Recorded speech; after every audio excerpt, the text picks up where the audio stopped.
పునర్వివాహం. పట్టువదలని విక్రమార్కుడు చెట్టు వద్దకు తిరిగి వెళ్ళి చెట్టు నుంచి శవాన్ని దించి భుజాన వేసుకుని ఎప్పటిలాగే మౌనంగా శ్మశానంకేసి నడవసాగాడు. అప్పుడు శవంలోని బేతాళుడు, రాజా, వాగ్దానం నిలబెట్టుకోవటంలో నీకున్నంత దీక్ష అందరికీ ధర్మాచరణలో ఉంటే ఎంత బాగుండును. ఉదయసేనుడి కుమార్తె అయిన సుజాత వంటి శీలవతి కూడా పునర్వివాహం చేసుకున్నది గదా. శ్రమ తెలియకుండా ఉండగలందులకు నీకామె కథ చెబుతాను విను అంటూ ఈ విధంగా చెప్పసాగాడు. పూర్వం వజ్రశిల నగరంలో ఉదయసేనుడనే కులీన క్షత్రియుడుండేవాడు. ఆయనకు సుజాత అని ఒక కుమార్తె ఉండేది. ఆమెకు యుక్త వయసు రాగానే ఉదయసేనుడు సంబంధాలు విచారిస్తూ ఒక్కటి నచ్చక తలకిందులైపోసాగాడు. కాని సుజాతను పురందుడనే ఒక సామాన్య క్షత్రియ యువకుడు ప్రేమించి పెళ్లాడగోరాడు. అతను ముందుగా ఉదయసేనుడితో మాట్లాడి ఆయనకు తన కోరిక తెలియజేశాడు. అయితే అతనికి తన కుమార్తెనివ్వటానికి ఉదయసేనుడు సుతరాము సమ్మతించలేదు. నీ వంశమేమిటి? నీ హోదా ఏమిటి? నా కుమార్తెను ఏ రాకుమారుడో ఏ మహావీరుడైన సేనాధిపతో చేసుకోవలసిందే తప్ప నీలాంటి అనామకుడు పెళ్లాడటం ఎన్నటికీ జరగదు అన్నాడాయన పురంధరుడితో. పురంధరుడు అంతటితో హతాశుడైపోక సుజాతకు ఆమె దాసి ద్వారా తన కోరిక తెలియచేశాడు. పేరు ప్రతిష్టలు కల భర్తను చేసుకోవటం కంటే తనను నిజంగా ప్రేమించిన వాణ్ణి చేసుకోవటం సుజాతకు ఉచితమనిపించింది. తాను పురంధరుణ్ణి బహిరంగంగా పెళ్లాడటానికి తండ్రి ఒప్పుకోడు కనుక రహస్యంగా ఇంటినుంచి వెళ్ళిపోయి పురంధరుడికి భార్యగా అయిపోవటానికి ఆమె సంసిద్ధురాలైంది. ఈ సంగతి తెలియగానే పురంధరుడు పరమానందం చెంది తమ వివాహానికి ముహూర్తం పెట్టించి వజ్రశిల నగరానికి 3 కోసుల దూరాన నట్టడివిలో ఉన్న కాళికాలయం ఆవరణలో పెళ్లి జరిగేటందుకు ఏర్పాట్లు చేసి వివరాలన్నీ సుజాతకు తెలిపాడు. పురంధరుడు పెళ్లి ప్రయత్నాలు చేయటానికి మరొక గ్రామం వెళ్ళాడు. పెళ్లిరోజు సాయంకాలమే అతను పురోహితుణ్ణి, ఒక ముత్తైదువును, బోయీలతో ఒక మేనాను కాళికాలయానికి పంపాడు. ఆ గ్రామానికి కాళికాలయం 6 కోసల దూరంలో ఉన్నది. అతను జాము పొద్దుపోయి తన గుర్రం మీద కాళికాలయానికి బయలుదేరాడు. ముహూర్తం అర్ధరాత్రి దాటి 4 గడియలకు. ఆ రాత్రి సుజాత మామూలుగానే భోజనం చేసి వెళ్ళి పడుకున్నది. ఆమె దీపం ఆర్పేసింది, కాని నిద్రపోలేదు. త్వరలోనే ఆమె దాసి కిటికీ వద్దకు వచ్చి, అమ్మా, గుర్రం సిద్ధంగా ఉన్నది, అందరూ నిద్రపోతున్నారు అన్నది. సుజాత బయటకు వెళ్ళింది. ఆమె దాసి కలిసి గుర్రం ఎక్కి కాళికాలయానికి బయలుదేరారు. వారు కాళికాలయానికి చేరబోయే సమయానికి పెద్ద హోరుగాలి సాగింది. దానితో పాటు వాన కూడా ఆరంభమైంది. ఈ తుఫాను ఆరంభమయ్యే సమయానికి పురంధరుడు అప్పుడే అరణ్యంలోకి ప్రవేశించాడు. గాలికి చెట్లు విరిగిపడి దారులన్నీ మూసుకుపోయాయి. లేనిదారులు చేసుకుంటూ అతను తన గుర్రాన్ని ముందుకు నడిపించాడు.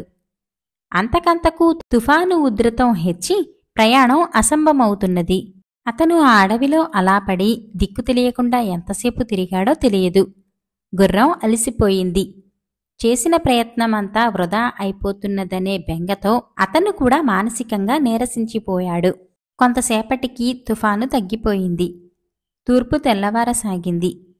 ఆ మసక వెలుగులో అరణ్యమంతా బీభత్సంగా ఉంది. అతను సూర్యోదయం వేళకు ఎలాగో కాళికాలయం చేరుకున్నాడు. కాని అక్కడ ఎవ్వరూ లేరు. అయితే ఆ రాత్రి కాళికాలయంలో సుజాతకు మాత్రం పెళ్లి అయిపోయింది. పెళ్లి ముహూర్తం మించిపోతున్నదని అందరూ ఆందోళన పడుతున్న సమయంలో అక్కడికొక యువకుడు వానదెబ్బతిని గుర్రంపైన వచ్చాడు. పెళ్లికొడుకు వచ్చాడు వచ్చాడు అన్నారు. ఆరుతూ వెలుగుతూ ఉన్న గుడ్డి దివిటి వెలుతురులో పురోహితుడు వాళ్లందరికీ పెళ్లి చేసేశాడు. పెళ్లికొడుకు తన మెడలో పుస్త కట్టబోతున్న సమయంలో సుజాత తల ఎత్తి, ఈయన కాదు అన్నది. మరుక్షణం ఆమె స్పృహ తప్పి పడిపోయింది. తెల్లవారేలోపుగా సుజాతను దాసి ఎలాగో ఇల్లు చేర్చింది. అది మొదలు 2 వారాల పాటు ఆమె తీవ్రమైన జ్వరంతో తీసుకున్నది. ఆమె విషయం విచారించిపోవటానికి వచ్చిన పురంధరుడు ఆమె దాసీతో కూడా మాట్లాడలేకపోయాడు.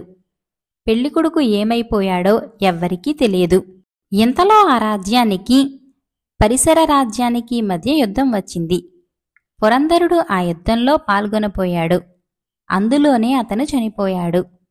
సుజాత వ్యాధి నుంచి కోలుకున్నది కాని వెనుకటి మనిషి మటుకు కాలేదు.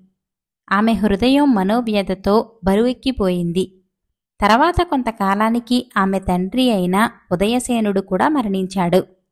ఆయన యావదాస్తికి ఆమె వారసురాలైంది. ఎందరో గొప్ప గొప్పవాళ్లు ఆమెను పెళ్లాడతామని వచ్చారు. ఆమె ఆ విషయం మాట్లాడటానికి కూడా నిరాకరించింది. ఆమె హితం కోరిన వారందరూ, ఇలా ఎంతకాలం కన్నెచెరలో ఉంటావు అని అడిగారు. నాకు తెలియదు అని ఆమె సమాధానం చెప్పింది. ఇంతలో ఆ నగరానికి ఒక క్షత్రియ యువకుడు వచ్చాడు. అతని పేరు మిళిందుడు.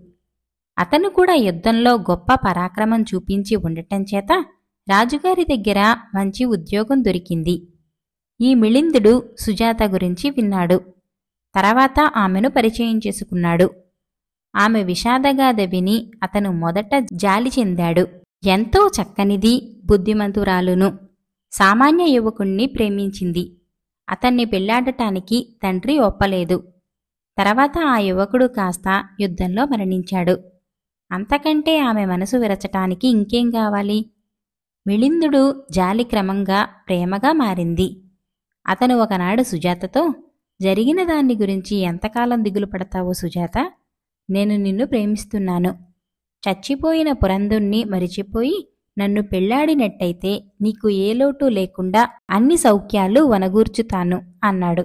నేను పురంధుణ్ణి మర్చిపోయి చాలా కాలమైంది. మీకు నా మీద నిజంగా ప్రేమ ఉన్న పక్షంలో తప్పక పెళ్లాడుతాను అన్నది. వారిద్దరికీ వైభవంగా వివాహం జరిగింది. బేతాళుడి కథ చెప్పి, రాజా, సుజాత చేసిన పని ధర్మబాహ్యంగా లేదా? ఆమె ఒకణ్ణి ప్రేమించింది. అతను పోయాడు. దైవికంగా ఇంకోణ్ణి పెళ్లాడింది.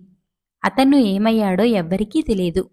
అటువంటి పరిస్థితిలో సుజాత శీలవతి అయితే మిళిందుణ్ణి పెళ్లాడుతుందా? ఆమె అలా చేయటానికి కారణమేమిటి? దీనికి సమాధానం తెలిసి కూడా చెప్పకపోయావో నీ తల పగిలిపోతుంది అన్నాడు. సుజాత ఆ రాత్రి కాళికాలయంలో దైవికంగా పెళ్లాడినది ఈ మిళిందుణ్ణే అయి ఉండాలి. లేకపోతే ఎవరితోనూ తన పెళ్లి గురించి చర్చించని మనిషి ఇతన్ని పెళ్లాడటానికి ఒప్పదు అన్నాడు విక్రమార్కుడు. రాజుకు ఈ విధంగా మౌనభంగం కలగగానే బేతాళుడి శవంతో సహా మాయమై మళ్లీ చెట్టెక్కాడు.